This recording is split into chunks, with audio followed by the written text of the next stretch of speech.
नमस्कार बच्चों, स्वागत है अपने इस YouTube चैनल रूपचंद की यश गुरु में।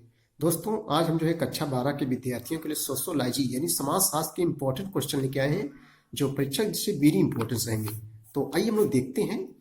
पहला क्वेश्चन है कि ग्रामीण समस्याओं के समाधान में 73वां संविधान संशोधन महत्वपूर्ण है, चर्चा कीजिए।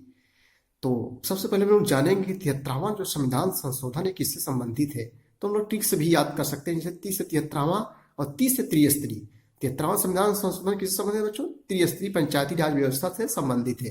त्रिस्तरीय पंचायती राज व्यवस्था के अंतर्गत क्या क्या आते हैं, जैसे ग्राम पंचायत, क्षेत्र पंचायत, जिला पंचायत, ये त्रिस्तरीय पंचायती राज व्यवस्था आते हैं। तो आइए देखते हैं, उत्तर देखेंगे हम लोग कि 73वां संविधान संशोधन ने ग्रामीण की आवाज सामने लाने में महत्वपूर्ण भूमिका निभाई है। यह संशोधन राज्य के नीति तत्वों तथा पंचायती राज से संबंधित है। हम लोग अच्छे जानते हैं नीति तत्व, ये जो है आयरलैंड के संविधान से लिया गया है। नीति तत्वों तथा पंचायती राज से संबंधित है, जो कि जनता की शक्ति के सिद्धांतों पर आधारित है।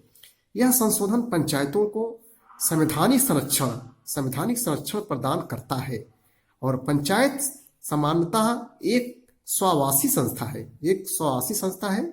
इस अधिनियम के कारण पंचायती राज का विचार जमीनी स्तर पर वास्तविक रूप में सामने आया और सभी राज्य अपने यहाँ पंचायतों का जो है गठन करने तथा स्थानीय शासन तंत्र की कार्रवाइयों को सुनिश्चित करने के लिए बाध्य हैं। और इस संशोधन से पंचायतों को आर्थिक विकास तथा सामाजिक न्याय हेतु कार्यक्रम तैयार करने की शक्तियां जो है मिल गई है। और पंचायती राज व्यवस्था के अंतर्गत ग्रामीण प्रशासन को 3 श्रेणियों में बताया ना, 3 श्रेणियों में जो है बच्चों बांटा गया है। पहला क्या है, जिला स्तर पर जिला परिषद, दूसरा है खंड स्तर पर पंचायत समिति और तीसरा है ग्राम स्तर पर जो है ग्राम पंचायत। तो ये 3 स्तर जो है भागों में बांटा गया है। आगे हम लोग क्या देखते हैं भैया, आगे क्या है, इस प्रकार गाँव में निचले स्तर से स्थानीय स्वशासन या विकेंद्रीकृत सरकार का जो है संचालन शुरू हुआ, जिसे पंचायती राज व्यवस्था कहते हैं। इसे क्या कहते हैं हम लोग? पंचायती राज व्यवस्था कहते हैं।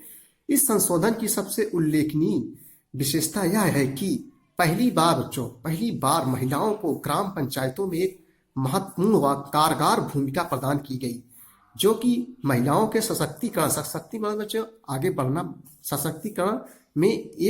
महिलाओं को आगे बढ़ाना, सशक्तिकरण में एक महत्वपूर्ण कदम है।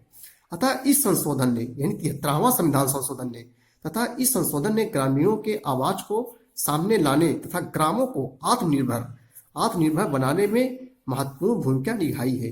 बच्चों देखो, ग्राम पंचायत गठन ये किस अनुच्छेद किए गए हैं? तो ग्राम पंचायत का गठन है अनुच्छेद जो है 40 में जो है इसका वर्णन किया गया है, ग्राम पंचायतों का गठन। अगला बच्चों आगे देखते हैं, और भी क्वेश्चन है।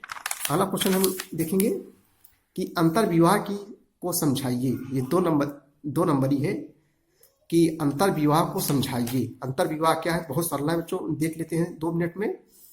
तो अंतर्विवाह का तात्पर्य है एक व्यक्ति अपने जीवन साथी का चुनाव अपने ही समूह से करे। समझ गए हो? अपने समूह से करे। इसे जो है परिभाषित करते हुए डॉक्टर रिवर्स लिखते हैं, डॉक्टर रिवर्स एक समाजशास्त्री हैं, डॉक्टर रिवर्स लिखते हैं कि अंतर्विवाह से अभिप्राय उस विनिमय अदला बदली विनिमय से है जिसमें अपने समूह में से ही विवाह साथी चुनना अनिवार्य होता है। यानी अंतर्विवाह का तात्पर्य मुख्य रूप से क्या है, व्यक्ति अपने जीवन साथी को चुनाव अपने समूह में ही करे। इसी को हम लोग क्या कहते हैं? अंतर्विवाह कहते हैं। तो बच्चों ये था जो है समाजशास्त्र के वेरी इंपॉर्टेंट क्वेश्चन। यदि बच्चों वीडियो पसंद आई हो तो लाइक कर देना। Thank you.